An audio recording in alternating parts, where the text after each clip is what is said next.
તો તમારું economic reforms છે ને એમાં પેજ નંબર 86 ઉપર છે. તો આપણા આ ચેપ્ટરમાં તમને આખું બતાવ્યું છે કે આપણા કન્ટ્રીમાં જ્યારથી આઝાદી મળીને એ પછી આપણા કન્ટ્રીમાં કઈ કઈ રીતના ડેવલપમેન્ટ આવ્યા. તો જેમ કે ઇકોનોમિક રિફોર્મ્સમાં તમને ફર્સ્ટ પેરેગ્રાફમાં તમને આપ્યું છે કે ધ પ્લાનર્સ ઓફ ઇન્ડિપેન્ડન્ટ ઇન્ડિયાને છે ને બહુ બધા પ્રોબ્લેમ્સ ફેસ કરવા પડ્યા સોશિયો ઇકોનોમિક ડેવલપમેન્ટના ને એના.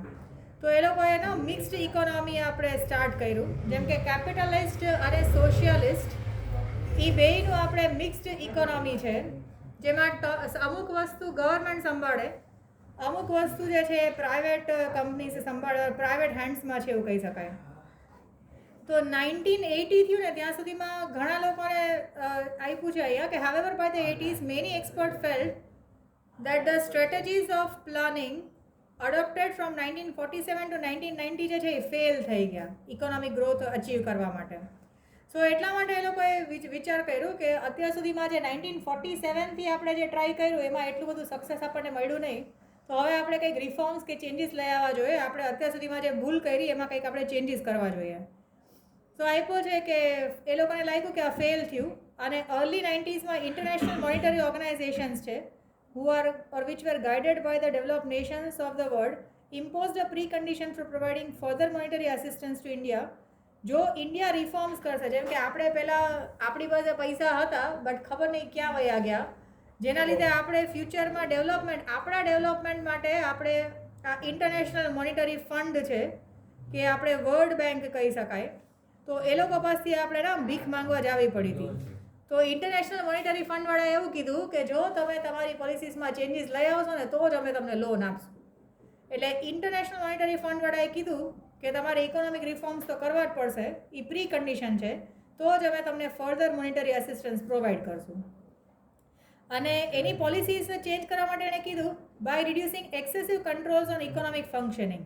એટલે ગવર્મેન્ટ પોતાનું ઇન્ટરફિયરન્સ બંધ કરે. કારણ કે 1947થી લઈને 1980 સુધી ગવર્મેન્ટમાં જેટલા પણ પોલિટિશિયન્સ હતા એ લોકોએ બહુ બધા પૈસા બનાવી લીધા ડેવલપમેન્ટના નામે, અને લોકો માટે એટલું બધું કંઈ કરી ન શક્યા.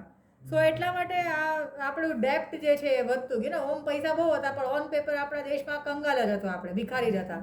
એટલે આપણે ઇન્ટરનેશનલ મોનિટરી ફંડના આગળ આપણે પૈસા માગવા જ પડતા. તો આ લોકોએ કીધું કે ભાઈ હવે વધારે પૈસા જોતા હોય તો ચેન્જીસ કરો.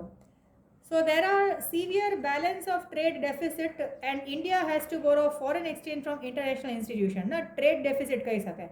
ટ્રેડ ડેફિસિટ એટલે શું થાય કે આપણા દેશમાં આપણે મેન્યુફેક્ચરિંગ કંઈ કરીએ નહીં, તો કોમોડિટીઝ તો આપણે જોઈએ, તો એ કોમોડિટીઝ આપણે ઇમ્પોર્ટ કરીએ, પછી ઇમ્પોર્ટ કરીએ તો આપણે એમાં ઇમ્પોર્ટ ડ્યુટી પે કરવી પડે. પ્લસ આપણો જે રૂપિયાનું જે માર્કેટમાં ઇન્ટરનેશનલ માર્કેટમાં આપણા રૂપિયાની વેલ્યુ છે તો સાવ ઓછી છે. જેમ કે $1 લેવો હોય તો અત્યારે કેટલા 75 છે. તો એવી રીતે આપણું જે વેલ્યુ હતી રૂપિયાની આમે ઓછી હતી. તો આપણે કોઈ પણ મશીનરી લેવી હોય તો આપણે ડોલર્સમાં પેમેન્ટ કરવું પડે, તો આપણે કેટલા બધા પૈસા દેવા પડે ને થોડીક વસ્તુ લઈએ તો પણ. તો એ બધા ચક્કરમાં આપણે ડેફિસિટ એટલું વધી ગયું કે આપણે ઇમ્પોર્ટ્સ જ કર્યા, એક્સપોર્ટ તો કાંઈ કરતા જ નહીં. આપણે એક્સપોર્ટ કરીએ, જેમ કે આપણે જે કન્ટ્રીઝ આગળથી પરચેસ કરતા હોય ત્યાં સામે આપણું કંઈક વેચતા હોય તો આપણને એની કરન્સી મળે. જેમ કે આપણે યુએસમાં સેલ કરીએ તો આપણને ડોલર્સની ઇન્કમ થાય કે આપણને ડોલર્સની કરન્સી આવે, પણ આપણે ખાલી ઇમ્પોર્ટ જ કરીએ ને એક્સપોર્ટ કંઈ કરીએ જ નહીં તો આપણી પાસે ડોલર્સ તો હોય નહીં, અને આપણે ત્યાંથી જ કંઈક વધારે વસ્તુ લેવી હોય તો આપણે ડોલર્સ માટે ભીખ માંગવી પડે, ઓર કાં તો આપણે લોન લેવી પડે એવું કહી શકાય. તો આવી બધી સિચ્યુએશન હતી. એના માટે આપણું ટ્રેડ ડેફિસિટ હતું ને એ બહુ વધારે નેગેટિવ બેલેન્સવાળું હતું. Balance of trade in an accounting statement showing a countries expenditure on imports and income from exports.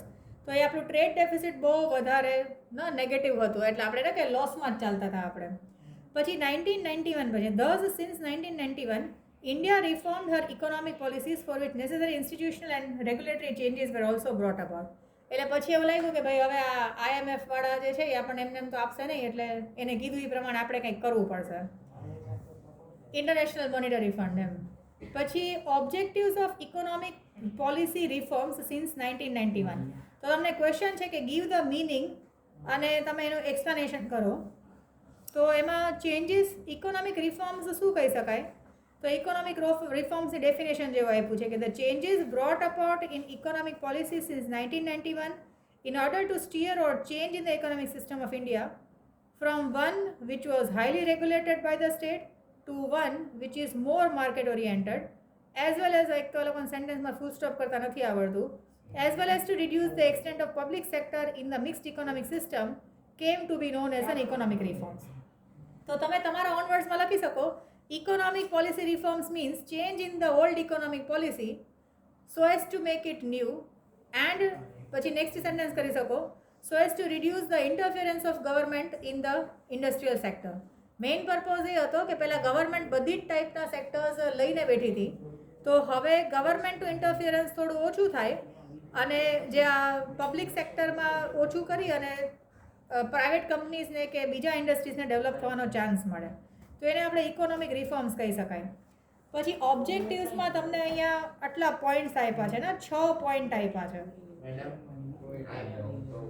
હા, આ પ્રાઇવેટ કંપનીઝને આ ઇકોનોમિક રિફોર્મ્સના કારણે પ્રાઇવેટ કંપની ડેવલપ થઈ, એટલે અહીંયા શું એટલે ઇકોનોમિક રિફોર્મ્સમાં તમે અહીંયા છે ને the change in the economic policy so as to make it more privatise એવું પણ કહી શકો એને.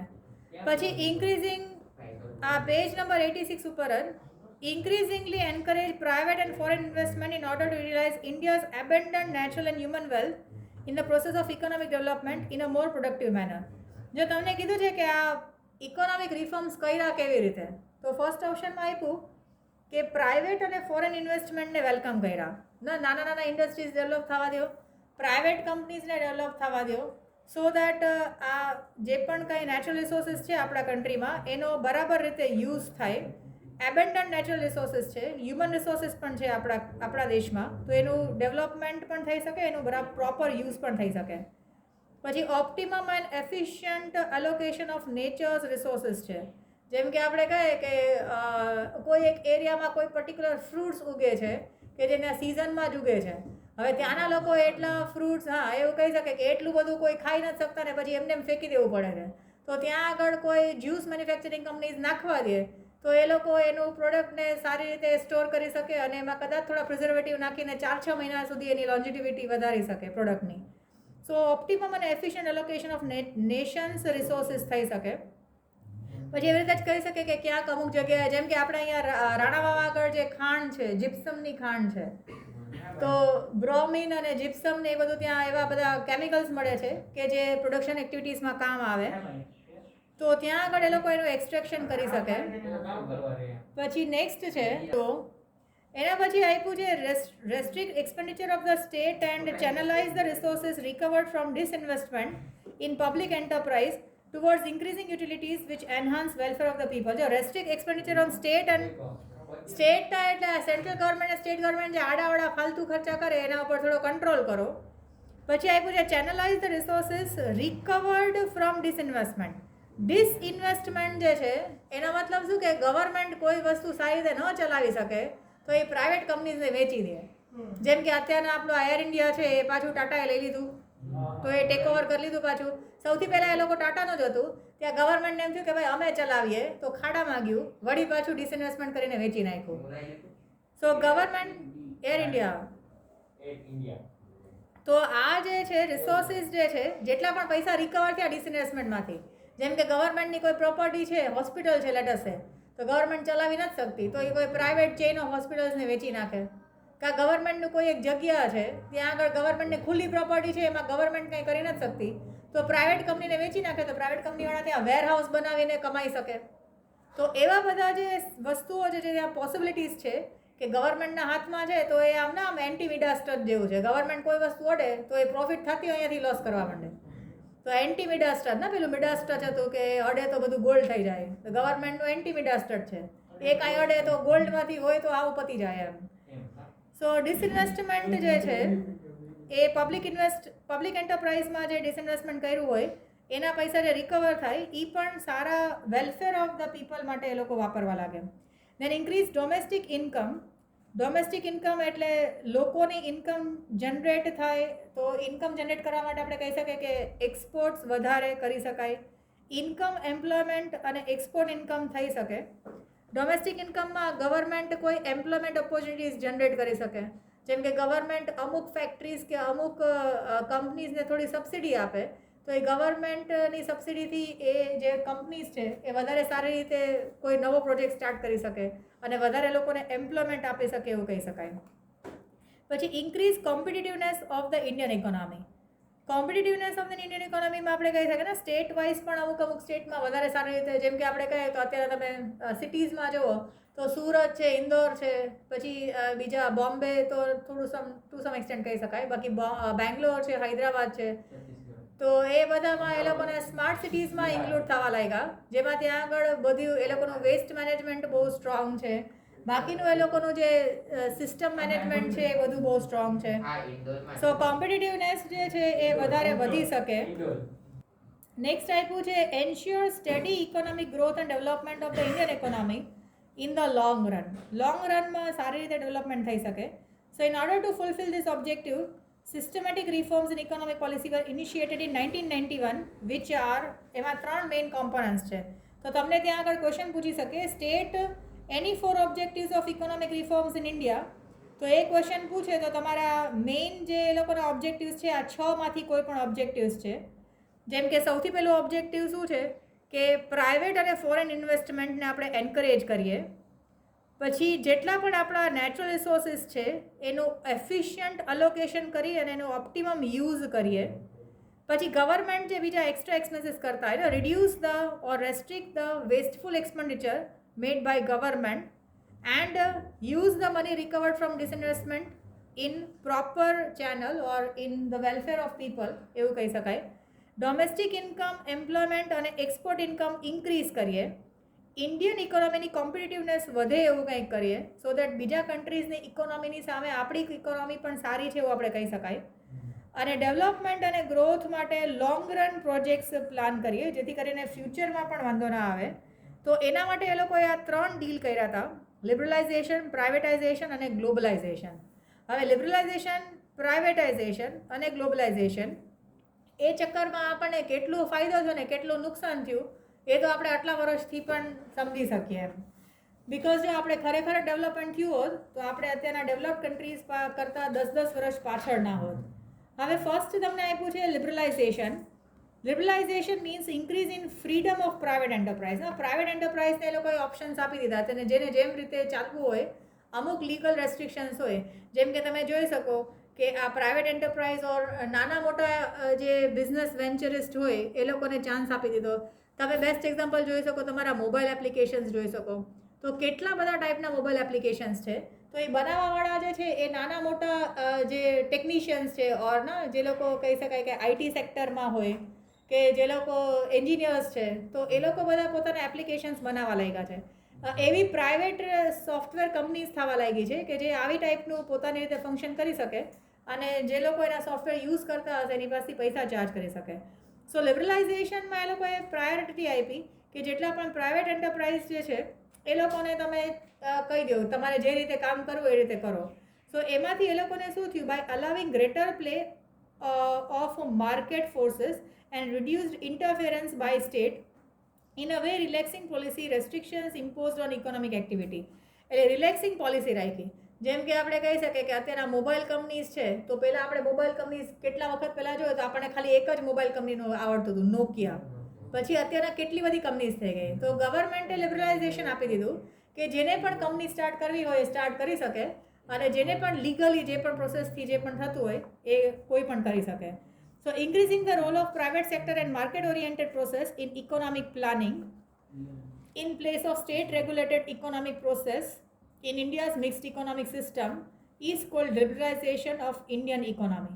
So liberalization માં તમે શોર્ટમાં લખી શકો, liberalization means give relaxation to private enterprise to undertake any type of legal business and to earn profits. એવું પણ તમે શોર્ટમાં લખી શકો કે એ લોકોને રેસ્ટ્રિક્શન્સ નથી, એ લોકો પોતાની રીતે માર્કેટની અંદર પોતાની રીતે ચાલી શકે માર્કેટ ફોર્સીસથી અફેક્ટ થઈને. પછી in the process of liberalisation there is a gradual decline in the controls imposed by the state in economic functioning. ગવર્મેન્ટનું કંટ્રોલ થોડું ઓછું કરી નાખ્યું એ લોકોએ, ને તો બધામાં ગવર્મેન્ટને પૂછવા અને સર્ટિફિકેટ માટે ને બધું જવું પડતું. હવે ટુ સમ એક્સટેન્ટ એ લોકોએ અમુક ઓછું કરી નાખ્યું. The role of market forces of demand and supply increase the economic decision making. જેમ કે માર્કેટમાં ડિમાન્ડ જેની હશે અને સપ્લાય જેનો હશે એનાથી પ્રાઇસ ડિસાઇડ થશે. પહેલાં ગવર્મેન્ટ પ્રાઇસ ડિસાઇડ કરતી હતી, તો એના લીધે ઘણીવાર ઇનજસ્ટિસ થતો હતો. પણ હવે ડિમાન્ડ અને સપ્લાય, જેમ કે ફોર એક્ઝામ્પલ, બેસ્ટ એક્ઝામ્પલ આપણે જોઈએ ડિમાન્ડ અને સપ્લાય આ ફૂડ ગ્રેઇન્સ માટે, જે આપણે તમે જોતા હોય ને જે ફાર્મર્સનું આંદોલન ને બધું હતું, ઓર ફાર્મર્સને કેટલા પ્રોબ્લેમ્સ ફેસ કરવા પડે, તો આ ડિમાન્ડ અને સપ્લાય ઉપર છોડી દે. તો જેમ કે અહીંયા તો આપણે નથી, બાકી ડેવલપ નેશન્સમાં કેવું હોય કે ફાર્મ હાઉસમાં, જેમ કે તમારા એરિયામાં નજીકમાં કોઈ ફાર્મ હાઉસ હોય તો ત્યાં આગળ એ લોકો રજિસ્ટ્રેશન કરાવીને રાખે. તમારે જેમ કે તમારે આખા વર્ષમાં કેટલા જોઈએ છે ઘઉં કે ચોખા કે કંઈ, તો એના અકોર્ડિંગલી તમારે એનું જ્યારે વાવેતર થાય, એ લોકો ગ્રો કરે એની પહેલાં જ તમારે ત્યાં ડિપોઝિટ કરી આવવાના. એને એ પૈસાથી એ લોકો ઉગાડે અને જ્યારે પૂરું થાય, ક્રોપ પ્રોડક્શન થઈ જાય, ત્યારે તમને એ લોકો ત્યાંથી તમે લઈ જઈ શકો. તો અહીંયા તમને આપ્યું છે કે increasing the role of private sector and market oriented process કરી નાખે તો ગ્રેજ્યુઅલ રિડક્શન થઈ જાય. ગવર્મેન્ટનો જે કંટ્રોલ છે એનામાં માર્કેટ ફોર્સીસના ડિમાન્ડ અને સપ્લાયથી પ્રાઇસ ડિસાઇડ કરી શકાય. Private sector is systematically allowed to enter the investment areas reserved for the public sector. જેમ કે પ્રાઇવેટ સેક્ટર પણ હવે શેર ને એ બધું ઇસ્યુ કરી શકે લિમિટેડ કંપનીઝ ખોલીને. Protection granted by the state to domestic industries against foreign competition is systematically reduced. જો પહેલાં છે ને ગવર્મેન્ટ શું કરતી હતી કે ગવર્મેન્ટ કોઈ ફોરેન કંપનીઝને વધારે અહીંયા પ્રોડક્શન કરવા માટે આપતી નહોતી પરમિશન. પણ હવે અત્યારના કોમ્પિટિશન એટલું થઈ ગયું છે કે ફોરેન કંપનીઝને પણ અહીંયા આપે છે પરમિશન ચાલુ કરવા માટે. એટલે તમે જોઈ શકો કે જેટલી મલ્ટીનેશનલ કંપનીઝ છે એ લોકોના પણ પ્રોડક્શન યુનિટ્સ અહીંયા છે. જેમ કે સેમસંગનું પણ મેન્યુફેક્ચરિંગ યુનિટ અહીંયા છે. ભલે અમુક પાર્ટ એ લોકો એસેમ્બલ કરવા માટે બહારથી લઈ આવતા હોય, બટ પ્રોડક્શન અહીંયા કરે છે. તો એના લીધે આપણે આ કન્ટ્રીની જે ઇન્ડસ્ટ્રીઝ જે છે એ લોકોને તો પ્રોબ્લેમ થઈ જાય. તો ગવર્મેન્ટ એમ કહે છે કે ભાઈ લિબરલાઇઝેશનમાં એવું કે ભાઈ આપણાથી ન થાય ને તો બહારના પાસેથી આપણે હેલ્પ લઈ લેવી એવું. એટલે ઈ ક્રાઇટેરિયાની અંદર લિબરલાઇઝેશનમાં ગવર્મેન્ટ હવે આપણને પ્રાઇવેટ કે નાની મોટી કંપનીઝને પ્રોટેક્શન જે આપતી પહેલાં લિમિટેશન હતું કે ને બહારથી બહુ મંગાવવાનું નહીં એમ, તો એવું હવે રેસ્ટ્રિક્શન નીકાળી નાખ્યું છે. This implies that the discrimination between domestic અને ફોરેન એન્ટરપ્રાઇઝ જે છે એ રિડ્યુસ થઈ ગયું. For example, if a state has imposed restriction on cheaper imports and better quality imports as well to enable sale of domestic goods, then such a restriction are reduced. હવે અત્યારને એવું કહે છે કે ભાઈ લોકોને સારી ક્વોલિટી મળતું હોય તો ભલે ફોરેનથી સસ્તો માલ પણ આવે. જેમ અત્યારના આપણે ચાઇના જે ડમ્પિંગ કરે છે ઓલ ઓવર કન્ટ્રીઝમાં. China most of the developed અને ડેવલપિંગ કન્ટ્રીઝમાં પોતાનું પ્રોડક્શન ડમ્પિંગ કરે છે. ડમ્પિંગ એટલે એ લોકો ધરારથી સેલ કરે છે ઓછા પ્રાઇસે, સો દેટ આપણને ખબર પડે કે ભાઈ આ ચાઇનાનું તો લઈએ તો એ તો સસ્તું છે આપણા કરતાં, તો આપણે યુઝ્યુઅલી પૈસા બચવાના છે એ જ લેવાના છે. સો લિબરલાઇઝેશન જે છે, હા, એ લોકોને લેબર બહુ સસ્તું છે એટલા માટે. તો લિબરલાઇઝેશનમાં એક તો ગવર્મેન્ટનું ઇન્ટરફિયરન્સ ઓછું થઈ ગયું, પછી ફોરેન ઇન્વેસ્ટમેન્ટ વધારે થવા લાગ્યું, માર્કેટ ફોર્સમાં ડિમાન્ડ અને સપ્લાયથી પ્રાઇસ ડિસાઇડ થવા લાગ્યા, અને જે પરમિશન્સ જે છે એ વધારે મળવા લાગ્યા પ્રાઇવેટ સેક્ટરમાં. પછી પ્રોસેસ ઓફ લિબરલાઇઝેશન ઇન ઇન્ડિયા એ પૂછે કે ઇન્ડિયામાં લિબરલાઇઝેશન ચાલુ કેવી રીતે થયું. તો અહીંયા આગળ તમને આપ્યું છે કે liberalisation in India was implemented as a gradual process. ધીમે ધીમે એ લોકોએ સ્ટાર્ટ કર્યું. ઇનિશિયલી ઇન્વેસ્ટમેન્ટ રૂલ્સ જે છે એ લોકોએ સિમ્પ્લિફાઈ કર્યા ને, ઇન્વેસ્ટમેન્ટ કેવી રીતે બહારની કંપનીઝ આપણા દેશમાં કરી શકે. જેમ કે ઇન્સ્યોરન્સ સેક્ટરમાં પણ હવે ફોરેન કંપનીઝ આવી ગઈ એવું કહી શકાય. સો ઇન્વેસ્ટમેન્ટનું એ લોકોએ ધીમે ધીમે સ્ટાર્ટ કર્યું. ફોરેન ઇન્વેસ્ટર્સને કીધું કે ભાઈ અહીંયા આવીને તમે તારે ઇન્વેસ્ટ કરો. Likewise initially the consumer goods sector was opened up for investment by foreign companies and then service sector પણ આપણે ઓપન થઈ ગયું છે. So it was a strategic liberalisation process. પહેલાં ગુડ્સ એન્ડ સર્વિસીસ માટે કીધું, હવે સર્વિસીસ પહેલાં ગુડ્સ માટે જ ખાલી કીધું, હવે સર્વિસીસ પણ આપણને ફોરેનની મળવા લાગી. જેમ કે બેસ્ટ એક્ઝામ્પલ આ એમેઝોન ને એ બધું કહી શકો, તો એ બધા ફોરેન કંપનીઝ છે કે જે લોકો અહીંયા સર્વિસીસ આપે છે.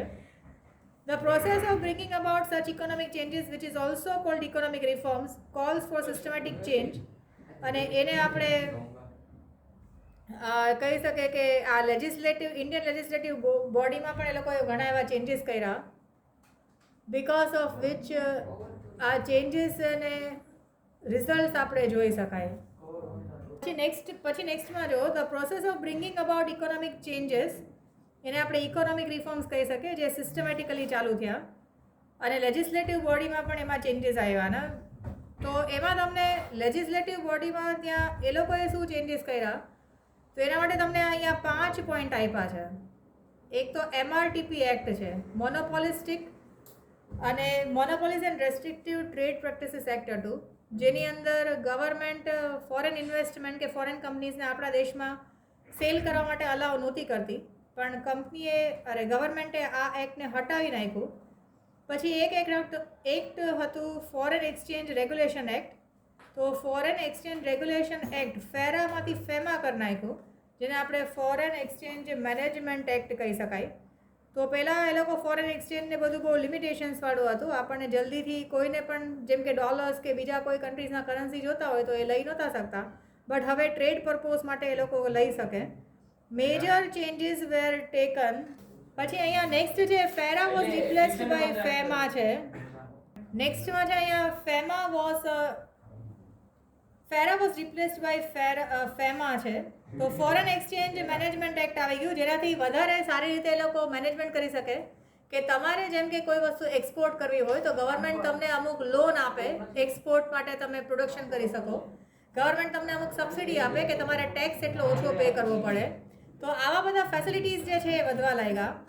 Major changes were made in the industrial policy to which one noteworthy was opening up for private sector the areas reserve for investment only by public sector. જેમ કે અમુક સેક્શનમાં જેમ કે અહીંયા તમને આપ્યા છે એટોમિક એનર્જી, મિનરલ્સ ને એ બધું જે હતું એમાં જે પબ્લિક સેક્ટર એટલે ગવર્મેન્ટે અમુક જ રિઝર્વ રાખ્યું પોતાના માટે, બાકી બધું જ પ્રોડક્શન માટે પ્રાઇવેટ સેક્ટરને આપી દીધું. પછી ફર્ધર આપ્યું છે કે સ્મોલ સ્કેલ યુનિટ્સને એને વધારે પણ અપલિફ્ટમેન્ટ માટે ગવર્મેન્ટે ઇન્વેસ્ટમેન્ટ લિમિટ વધારી નાખ્યા કે વધારે રૂપિયાનું ઇન્વેસ્ટમેન્ટથી એ લોકો સ્ટાર્ટ કરી શકે small scale industries. Major changes were made. So અહીંયા પણ આપ્યું છે કે પબ્લિક સેક્ટરે પોતાના નામે જે રાખ્યા હતા એ બધા પ્રાઇવેટ સેક્ટરે, જેમ કે હેવી ઇન્ડસ્ટ્રીઝ છે, આયરન એન્ડ સ્ટીલ ઇન્ડસ્ટ્રીઝ છે, હેવી મશીનરીઝ છે. પછી procedure for foreign investment became more investor friendly and in many sectors automatic licensing route was introduce for investment by foreign companies in India. Automatic licensing રૂટની અંદર foreign કંપનીઝો એ લોકોને directly. નેક્સ્ટમાં આપ્યું છે પ્રોસિજર ફોર ફોરેન ઇન્વેસ્ટમેન્ટ, એ વધારે ઇન્વેસ્ટર ફ્રેન્ડલી થઈ ગયું, એટલે ગવર્મેન્ટ ફોરેન ઇન્વેસ્ટર્સને ચાન્સ આપવા લાગ્યા. ઓટોમેટિક લાઇસન્સિંગ રૂટમાં એ લોકોને વધારે પેપર વર્ક નથી કરવું પડતું, એટલે ફોરેન કંપનીઝ ઇઝીલી આપણા કન્ટ્રીમાં આવીને ઇન્વેસ્ટમેન્ટ કરી શકે. Besides relaxation in the industrial policy, relaxation export ઇમ્પોર્ટમાં પણ આપ્યા. Foreign exchange was allowed to be converted at market prices or market rates instead of earlier method of convertibility only at the official rate, and expenditure on subsidies were attempted to be reduced as a part of fiscal policy changes. એટલે ગવર્મેન્ટે industrial policy નવી બનાવી, એમાં એ લોકો export import ઉપર થોડું relaxation આપ્યું, એટલે કોઈને પણ એક્સપોર્ટ ઇમ્પોર્ટ કરવું હોય તો ઇઝીલી કરી શકે. પછી પહેલાં ફોરેન કરન્સી જે છે એ લોકો ઓફિશિયલ રેટ છે ને, આરબીઆઈ જેમ ડિસાઇડ કરતી હતી એવી રીતે થતું હતું. પણ હવે જે ઇન્ટરનેશનલ માર્કેટમાં ડિમાન્ડ અને સપ્લાય હોય, માર્કેટ પ્રાઇસ જે રીતનું ચાલતું હોય, તો એ રીતે ફોરેન એક્સચેન્જ હવે એક્સેપ્ટ થવા લાગ્યું. અને અહીંયા આપ્યું છે કે expenditure on subsidies was attempted to be reduced. Government પહેલાં બહુ વધારે સબસિડીઝ આપતી હતી પોતાના યુનિટ્સને અને અમુક એવા ઇન્ડસ્ટ્રીયલ યુનિટ્સને, તો સબસિડી ઓછી કરી નાખી. Fiscal policy changes. Fiscal policy એટલે ગવર્મેન્ટની જે ટેક્સેશન પોલિસી હતી એમાં એ લોકોએ બીજાને જે રિલીફ આપતા હતા ટેક્સમાંથી એ ઓછો કરી નાખ્યો. તો આ જે છે ફર્સ્ટ પોઈન્ટ તમારું લિબરલાઇઝેશન છે. લિબરલાઇઝેશનમાં એક જ મેઇન કન્સેપ્ટ છે કે પ્રાઇવેટ અને ફોરેન ઇન્વેસ્ટમેન્ટને એ લોકોએ વધારે ઇમ્પોર્ટન્સ આપ્યું. પછી આપણા દેશના નેચરલ રિસોર્સિસનો ઓપ્ટિમમ અને એફિશિયન્ટ યુઝ થઈ શકે એવું એ લોકોએ ટ્રાય કર્યું. એક્સપેન્ડિચર જે ગવર્મેન્ટ કરતું હતું ને, wasteful expenditure were made by government which were reduced. Domestic income, employment અને એક્સપોર્ટ ઇન્કમ ઉપર વધારે ફોકસ કર્યું અને ઇન્ક્રીઝ કર્યા. અને લિબરલાઇઝેશન, પ્રાઇવેટાઇઝેશન અને ગ્લોબલાઇઝેશન કર્યું ઇકોનોમિક રિફોર્મ્સમાં. લિબરલાઇઝેશનમાં કહીએ તો જેટલા પણ પ્રાઇવેટ એન્ટરપ્રાઇઝીસ છે એ લોકોને માર્કેટ ફોર્સિસથી ચાલવા માટે કહી દીધું ને. લાઈક પ્રાઇવેટ એન્ટરપ્રાઇઝીસ છે એ લોકો જો પોતે પોતાની રીતે પ્રોડક્ટ બનાવીને કમાઈ શકતા હોય તો ભલે કમાતા, હોઈ શકે અમુક પ્રાઇવેટ કંપનીઝના પ્રોડક્ટ વધારે સારા હોય ગવર્મેન્ટ જે આપતી હોય એના કરતાં. સો ગવર્મેન્ટે પ્રાઇવેટ સેક્ટરને પોતાની રીતે ચાલવા માટે પરમિશન આપી દીધી. કંટ્રોલ્સ જે રાખ્યા હતા, જે સ્ટેટે કંટ્રોલ્સ રાખ્યા હતા એમાં પણ ડિક્રીઝ કર્યું. જેમ કે અમુક રૂલ્સ એન્ડ રેગ્યુલેશન્સ રાખ્યા હતા. ડિમાન્ડ અને સપ્લાયથી જે પ્રાઇસ જે છે એ ડિસાઇડ થઈ જાય એવું એ લોકોએ ચલાવવા માંડ્યું. પ્રાઇવેટ સેક્ટરમાં સિસ્ટમેટિકલી એ લોકોએ ઇન્વેસ્ટમેન્ટ જે છે, private sector is systematically allowed to enter the investment areas which were reserve for public sector. જેમાં ગવર્મેન્ટ જ પોતે ઇન્વેસ્ટમેન્ટ કરતી હતી એમાં પ્રાઇવેટ સેક્ટર પણ હવે કરવા લાગ્યા. જેમ કે ઇન્સ્યોરન્સ કંપનીઝ હતા તો પહેલાં ગવર્મેન્ટના હાથમાં હતું, હવે પ્રાઇવેટ ઇન્સ્યોરન્સ કંપનીઝ પણ ઘણા બધા આવી ગયા એવું કહી શકાય. સો લિબરલાઇઝેશનમાં તમને જે પ્રોસેસ ઓફ લિબરલાઇઝેશન છે એ સ્લો અને સ્ટેડી જેવું હતું. તો સૌથી પહેલાં એ લોકોએ MRTP એક્ટ જે હતું એ લોકોએ કેન્સલ કરી નાખ્યું. પછી FERA foreign exchange regulation act was replaced by foreign exchange management act. પછી major changes were made because of which જે investment reserved for public sector હતા એ પ્રાઇવેટ સેક્ટરને પણ એમાં ઇન્વેસ્ટમેન્ટને પ્રોડક્શન માટે એ લોકોએ ચાન્સ આપવાનું સ્ટાર્ટ કરી દીધું.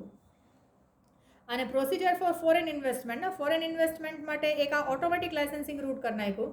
બિકોઝ ઓફ વિચ જે ફોરેનના ઇન્વેસ્ટર્સ જે છે એ ઇઝીલી આપણા ઇન્ડિયન કંપનીઝમાં ઇન્વેસ્ટમેન્ટ કરી શકે. અને બિસાઇડ રિલેક્સેશન જે આ ઇન્ડસ્ટ્રીયલ પોલિસીમાં ચેન્જીસ કર્યા, તો જેટલા પણ ફોરેન એક્સચેન્જના રેટ હશે એ ઓફિશિયલ રેટ્સથી નહીં પણ માર્કેટમાં જે એ લોકોનું ડિમાન્ડ અને સપ્લાયથી હશે એનાથી થવા લાગ્યા. તો પ્રોસેસ ઓફ લિબરલાઇઝેશનમાં તમારે આ 5 પોઈન્ટ લખવા પડે. પછી નેક્સ્ટ છે એમાં privatisation. So privatisation means process of ઇન્ટ્રોડ્યુસિંગ private ownership in publicly on enterprise. Government જે વધારે સરખી રીતે નહોતું ચલાવી શકતી એ પ્રાઇવેટને આપી દીધું. And increasing the size of private sector. Public sector enterprise જે છે એ ગવર્મેન્ટ ચલાવતી હતી, પ્રાઇવેટાઇઝેશનથી એ લોકોને કામ કરવાનું આપી દીધું. So what are the ways through which privatisation can take place? તો અહીંયા તમને ઓપ્શન આપ્યા છે કે ગવર્મેન્ટ જો ડિસઇન્વેસ્ટમેન્ટ કરે, સો એક તો ડિસઇન્વેસ્ટમેન્ટ કરે તો reducing the number of areas which are reserved for investment by public sector enterprises only, by establishing public private relationship, partnership જે કરી નાખે પબ્લિક પ્રાઇવેટની, થોડુંક પબ્લિક કરે, થોડું ગવર્મેન્ટ કરે, થોડું પ્રાઇવેટ સેક્ટર કરે. Then meaning and process of disinvestment in India છે. ડિસઇન્વેસ્ટમેન્ટ માટે એ લોકોએ સ્ટેટે પોતાનું જે ઇન્ટરફિયરન્સ હતું એ ઓછું કરી નાખ્યું અને પ્રાઇવેટવાળાને વધારે પાર્ટ આપી દીધું. પછી પ્રોસેસમાં તમને ક્વેશ્ચન પૂછી શકે what are the ways in which privatisation can takes place. So તમને એમાં ક્વેશ્ચન પૂછી શકે what are the ways through which privatisation can takes place. તો ઇન ડિસઇન્વેસ્ટમેન્ટથી જે ગવર્મેન્ટના જેટલા પણ ઇન્ડસ્ટ્રીયલ યુનિટ્સ છે, ગવર્મેન્ટનું જે પણ છે જે ચાલતું નથી એ ગવર્મેન્ટ પ્રાઇવેટને વેચી નાખે. By reducing the number of areas reserve for investment only by the government, કે પબ્લિક સેક્ટર કે ગવર્મેન્ટ જે ચલાવતી હોય એ પ્રાઇવેટ સેક્ટરને આપવા માંડે.